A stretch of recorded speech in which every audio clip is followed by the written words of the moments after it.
अस्सलाम वालेकुम स्टूडेंट्स। उम्मीद करता हूँ सब खैरियत से होंगे। आज हमारी क्लास गज़ल नंबर 3 पर मुश्तमिल है। गज़ल नंबर 3 नासिर काज़मी। चूँकि गज़ल नंबर 2 ख्वाजा हैदर अली आतिश हमारे सबक का हिस्सा नहीं, इसलिए हम बात करेंगे गज़ल नंबर 3 पर। गम है या खुशी है तो मेरी ज़िंदगी है तो। गज़ल नंबर 3 सिनफ़े सुखन गज़ल, शायर का नाम नासिर काज़मी और इसका माखज़ा कुलियात नासिर।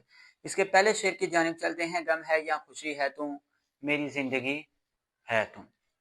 गज़ल और नज़्म का ताल्लुक जो है बहुत मुख्तलिफ है एक दूसरे के साथ, दोनों को बयान करना अलग अलग है, दोनों का दायरा भी अलग है। जो नज़्म है वो अपने एक उन्वान के गिर्द घूमती है, जबकि गज़ल का हर शेर अपनी अलग एक दास्तान, एक कहानी रखता है। बात करेंगे गज़ल नंबर 3 के शेर नंबर 1 की। ठीक है बेटा। गम है या खुशी है तू मेरी ज़िंदगी है तू।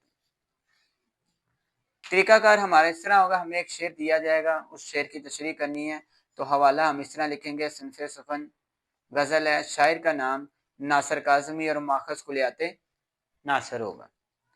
इसका हम मफ़हूम लिखेंगे। सबसे पहले मफ़हूम है दुख, खुशी, अलम, रंज। ये जो भी मामलात हो, ये इन ज़िंदगी की हकीकत है। ज़िंदगी इन्हीं के साथ जुड़ी हुई है। कुछ मामलात गम के होते हैं, कुछ खुशी के होते हैं, इनको साथ लेकर चलना होता है। तशरीह करने से पहले जब आप मफ़हूम लिखेंगे, मफ़हूम के बाद जब तशरीह लिखेंगे, तो थोड़ा सा तारुफ आपने शायर का भी देना है। यहाँ हम थोड़ा सा तारुफ जो सा नासिर काज़मी की जो शायरी है उसमें मीर तकी मीर जैसा दर्द, इश्क, अलम और नासिर का वो उसके अख्तर शरानी जैसा रुमान, दोनों साथ साथ चलते हैं। नासिर काज़मी की जो शायरी है उनकी बहरें ज़्यादातर छोटी होती हैं। चलते अपने तशरीह की जानिब। तशरीह शुरू करेंगे यहाँ से कि नासिर काज़मी की शायरी में मीर तक मीर जैसा दर्द, इश्क, रंज और दुख नजर आता है। अख्तर शरानी जैसा रुमान भी साथ साथ चलते दिखाई देता है। आगे शेर की तशरीह में देखते हैं तो क्या चलते हैं साथ की खुशी और जो गम है वो एक साथ साथ चलते हैं, लेकिन हमारी आंखों के पर्दे की वजह से हमें ज़्यादा फ़र्क महसूस नहीं होता। हम जो सा वो खुशी को बहुत ज़्यादा महसूस कर लेते हैं और वो वक्त जल्दी गुजर जाता है। गम जो सा वो हम ऐसा महसूस करते रहते हैं, तो हमें ऐसा लगता है कि गम का दौरानिया जो सा वो बहुत बड़ा होता है। खुशी की जो तारीफ होती है वो हर शख्स के लिए मुख्तलिफ होती है। जैसा गरीबों के लिए पैसा एक खुशी है, अमीर के लिए ज़्यादा से ज़्यादा रकम कमाना खुशी है, और एक बीमारी में मुब्तला जो शख्स है उसके लिए तंदुरुस्ती जो सी वो बहुत बड़ी खुशी है। इसी तरह जो गम है वो इंसान को मुख्तलिफ तौर तरीके के तौर पर इंसान के दिल पर हावी होता है और वो साथ साथ चलता है। गम और खुशी इंसान की ज़िंदगी और हकीकत का एक बहुत बड़ा आईना है। दोनों ने पैरेलल साथ चलना होता है। जो खुशी को इंसान महसूस करता है, गम को अपने ऊपर हावी कर लेता है, जिसकी वजह से गम का दौरानिया उसको ज्यादा लगता है। खुशी और गमी दोनों का कोई हद नहीं होती। अगर गम होगा तो इस हाल में आप अपने आप को तन्हा महसूस करेंगे, लेकिन अगर खुशी की होगी तो खुशी आप जो है वो इस कदर है उसमें घुल मिल जाएंगे कि खुशी का लम्हा आपको छोटा लगेगा और बात आप समझेंगे कि खुशी है गम है। तो शायद जो सा वो यही कह रहा है कि गम है या खुशी है तू मेरी जिंदगी है, तो खुशी भी मेरी है और गम भी जो सा दोनों तुम मेरे हो। तो यहाँ एक शायर का शेर है। कर तो गया है कैसे कटा ये ना पूछिए, यारो सफरे हयात का आसान ना था। ठीक है, लिख भी देता हूँ आपको। कर तो गया कैसे कटा ये ना पूछिए। हवाला शेर होगा। कट तो गया कैसे कटा ये ना पूछिए। ठीक है बेटा। कर दो गया कैसे कटा ये ना पूछिए, यारो दूसरा मिसरा शुरू करेंगे। यारो सफर हयात का आसान तो ना था। यारो सफर हयात आसान तो ना था। ठीक है बेटा, ये हमारा शेर नंबर 1 है। गम और खुशी के हवाले से देख लें तो एक ये भी चीज है कि कुरान की आयत है, ठीक है,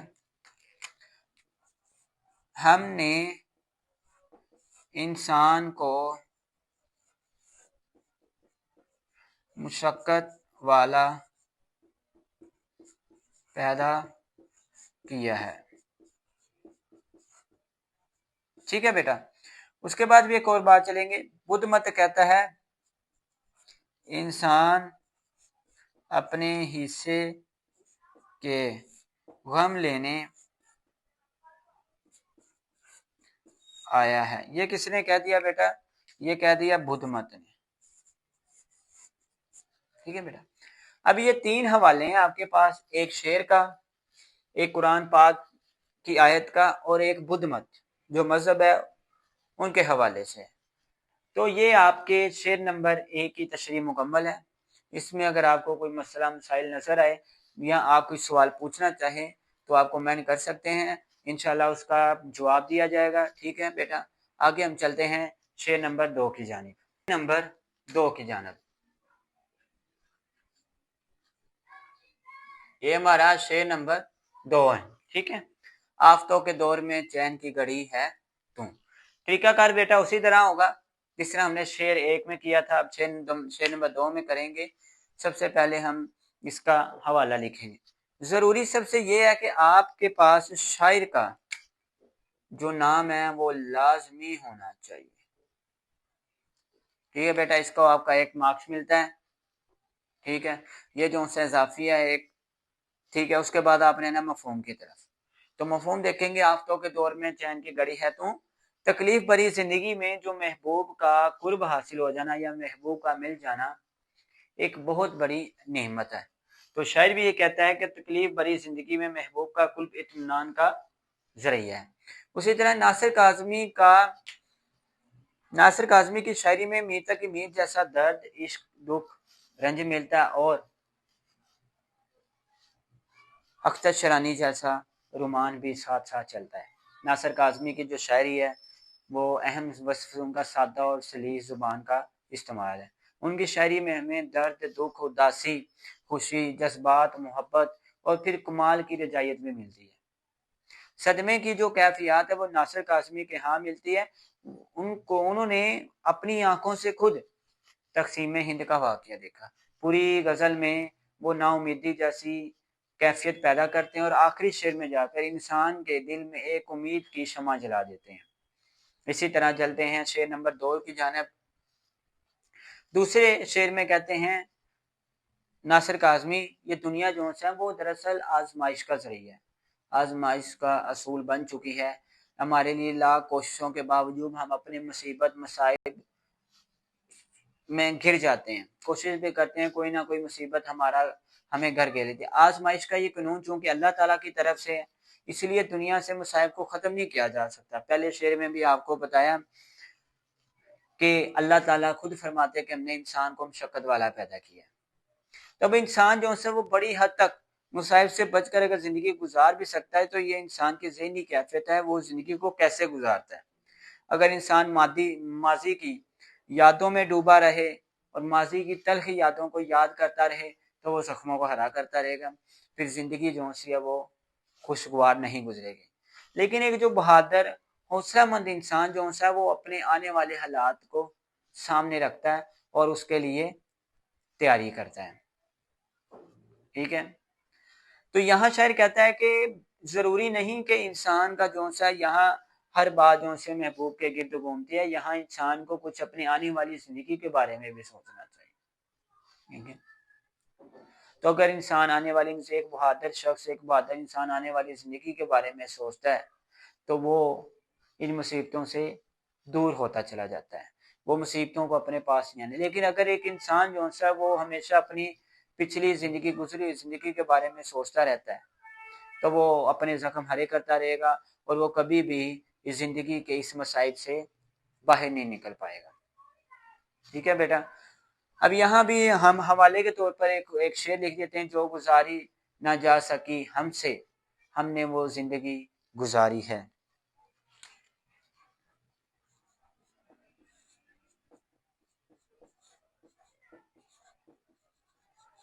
جو گزاری نہ جا سکی ہم سے، ہم نے وہ زندگی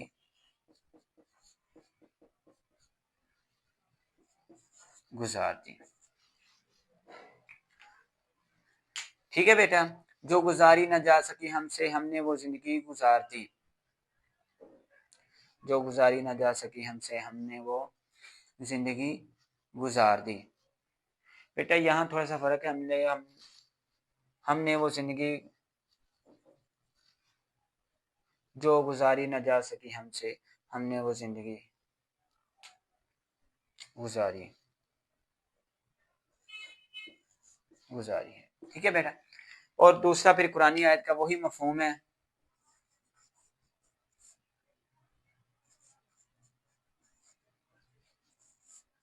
ہم نے انسان کو مشقت والا پیدا کیا ہے۔ اس کے بعد بھی ایک اور مفہوم آئے گا، یہ سب انسان کے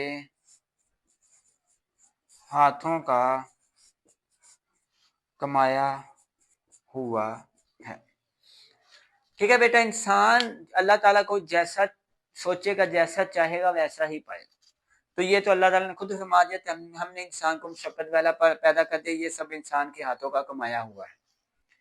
ٹھیک ہے، تو بیٹا زندگی کے آنے والے مسائل کی تیاری کرنا انسان کو مصائب سے دور رکھ سکتا ہے، حتیٰ کہ یہ نہیں کہ زندگی کے جو گزری ہوئی ہے اس کو یاد کر کے اپنے مصائب کو ہرا بھرا کرے۔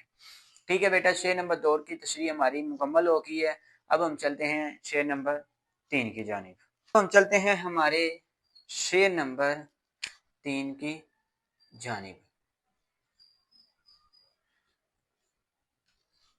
میری رات کا چراغ میری نیند ہے تم۔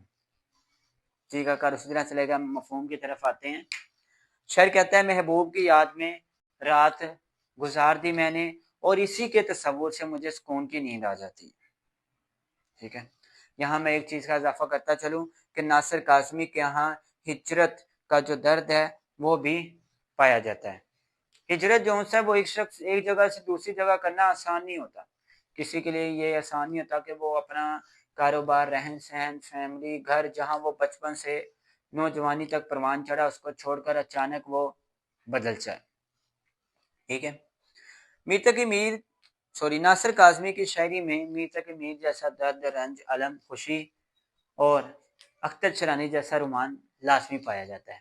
ان کی شاعری میں ہجرت کا بھی المیہ دیکھنے کو ملتا ہے جو انہوں نے بہت قریب سے محسوس کیا۔ وہ ہجرت کے وقت زندہ تھے اور ہوش میں تھے کہ ہمیں پاکستان کے بعد پاکستان چلے آئے، ہجرت کرنا آسان نہیں ہوتا، انسان ماضی میں قید ہونے لگتا ہے۔ ناصر بھی ماضی میں قید ایک شاعر ہے، ماضی کی یادیں ان کی شاعری میں ایک اہم پہلو بن کر رہ گئی۔ وہ اپنے اشعار میں ماضی کو بہت اچھی طرح یاد کرتے ہیں۔ یہ بھی شعر جو ہے وہ ماضی سے ہی ریلیٹڈ ہے، میری رات کا چراغ میری نیند ہے، کیونکہ انسان کو سوتے وقت وہ اپنی تمام زندگی کے ماضی کی پرانی یادداشت، پرانے واقعات سامنے آ جاتے ہیں۔ تو یہاں ناصر کاظمی کا ایک شعر ایڈ کریں گے، ناصر بہت سی خواہشات دل میں ہے بے قرار، لیکن کہاں سے لاؤں وہ بے فکر زندگی۔ ناصر بہت سی خواہشیں دل میں ہیں بے قرار، ناصر بہت سی خواہشیں دل میں ہے بے قرار۔ ٹھیک ہے، پہلا مصرع، ناصر بہت سی خواہشیں ہیں دل میں بے قرار، کہاں سے لاؤں وہ بے فکر زندگی، کہاں سے لاؤں وہ بے فکر زندگی۔ چلتے ہیں اس کی تشریح کی جانب۔ नासिर काज़मी का जो सलूब है वो बहुत ही सादा है। बहर इनके पास बहुत छोटी पाई जाती हैं। यहाँ नासिर जो सा वो रात का जिक्र करते हैं, नासिर की शायरी में रात बार बार आपको देखने को मिलेगी। दरअसल बार बार रात को अपनी शायरी में एक इस्तारे के तौर पर वो पेश करते हैं। रात एक तख्लीकी की इलामत है, तखय्युल की इलामत है। इंसान जो है वो पुराने माजी के तखय्युलात में चला जाता है। रात को खौफ, उदासी और याद से भी हमकनार किया जाता है और ये इंसान के अंदर नाउमीदी भी पैदा करती है। इस शेर में नासिर जो है वो दरअसल रात के चिराग की इलामत के तौर पर इस्तेमाल करते हुए मेरी रात का चिराग मेरी नींद है तो एक इलामत के तौर पर पेश करते हैं कि महबूब की याद ही ऐसी है जो इनकी यादें उनके साथ जुड़ी होती है और रात के वक्त वो हरी भरी हो जाते हैं। ऐसे तकलीफ, दुख भरे मसाइब उनके सामने आ जाते हैं जब वो आंखें बंद करते हैं। उर्दू शायरी में जो चिराग है वो एक इलामत के तौर पर पेश किया जाए, दिल की यादों के साथ उनका ताल्लुक होता है। जिस तरह चिराग रात भर जलता रहता है, उसका काम रोशनी देना होता है, उसी तरह मेरा दिल भी रात भर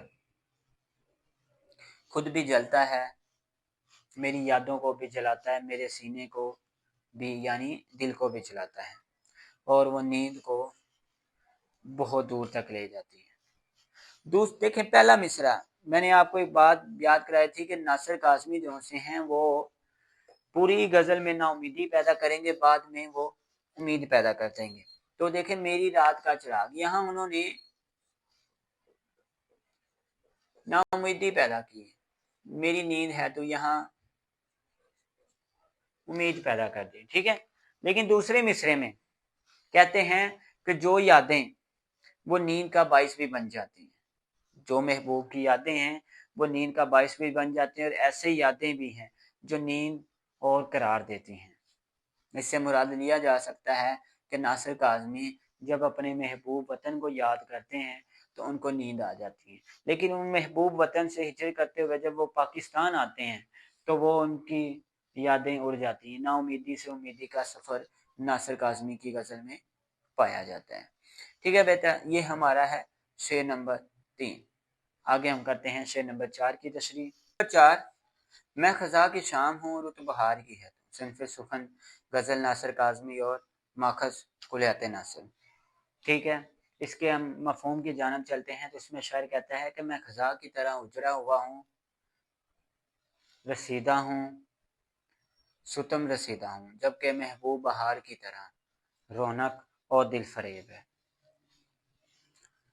जो बहार का मौसम होता है वो शायर अदबा के यहाँ एक अजीब सी कैफियत रखता है। उसका बहार के मौसम में मौत के बाद दोबारा जी उठने जैसी कैफियत होती है। जो सर्द मौसम होते हैं उनकी रातें तवील होती हैं, खमार आलूदगी होती है, उनकी शाखें गहरी होती हैं, खनक सोहबतें होती हैं जो हमेशा उदासी का सबब बनती हैं। नासिर काज़मी महबूब की खूबसूरत हस्ती और दिल फरेब यादों को बहार की रुत कह रहे हैं। खुद को वो एक सितमज़ीदा शख्स बयान कर रहे हैं कि जिस तरह एक पत्ता जो सा है वो अपनी शाख, अपनी टहनी अपने दरख्त से टूटकर ज़मीन पर गिरता है और वो बिल्कुल जर्द हो जाता है। बिल्कुल उसी तरह शायर जो सा वो अपने आप को एक जर्द पत्ते की मानिंद खजा की शाम कहते हैं और बहार के मौसम की तरह अपने महबूब को बयान करते हैं जैसे एक गुलाब का फूल खिला हो और पूरे आंगन को महका रहा हो। जो खजा की रातें होती हैं वो सर्द होती हैं, लंबी भी होती हैं और उतनी ही गमज़दा होती हैं और अपने अंदर एक अजीब सी उदासी लिए फिरती हैं। शायर भी उस उदासी का मारा अपने आप को कह रहा है और बहार के मौसम को महबूब से तशबीह दे रहा है।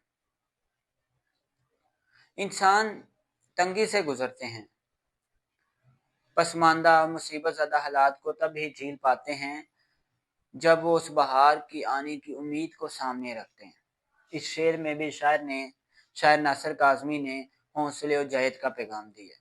इंसान को हमेशा अपनी तल्ख यादों, पसमानदगी और तकलीफ के साए में जिंदा नहीं रहना चाहिए, ना उसको जिंदा करना चाहिए, बल्कि उस उम्मीद और हौसले से के साथ आगे बढ़ना चाहिए कि आगे आने वाला जो वक्त है वो अच्छा होगा, वो बहार की मानंद होगा। جیسے شعر ہے کہ وقت اچھا بھی آئے گا ناصر غم نہ کر زندگی پڑی ہے ابھی۔ تو بیٹا یہ شعر نمبر 4 جو ہے وہ اس میں شاعر اپنے آپ کو ایک نا امیدی کی سے ظاہر کرتا ہے اور آنے والی امید اپنے محبوب بہار